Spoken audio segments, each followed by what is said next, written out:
Within a few days we was absolutely terribly impressed with the fact that I could actually see what my father was doing without actually going to his house, which meant that I could monitor that he was moving around, doing things, so we could then relax for the day and just think, well, he's doing his normal daily duties. The system was brilliant for my father to be able to stop in the community. My father had been in the road since 1936, and there were still people his age living there, and it meant he could still socialise with his neighbours. He could talk to people. People used to go up and down the road, pick their horns and wave to him, and it just made his life so sociable and so happy. It made us happy. So the socialisation was wonderful.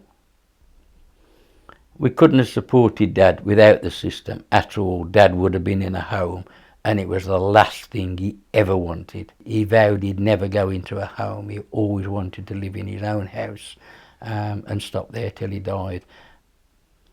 The actual visiting time was 10% checking on him, asking him what he'd done, if he was okay.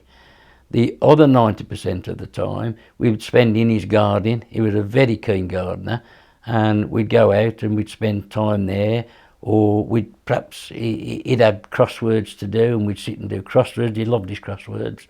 But the main thing was that because we'd used the machine, we knew that he'd eaten, we knew he'd done this, we just didn't have to ask the questions and check around the house because we already knew.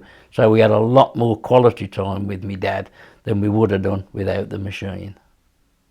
My father, being so independent, wanting to stop at home, was important to us, me and my sister, because it was his wish, and obviously just checking made that totally possible, and he did live there right to his end.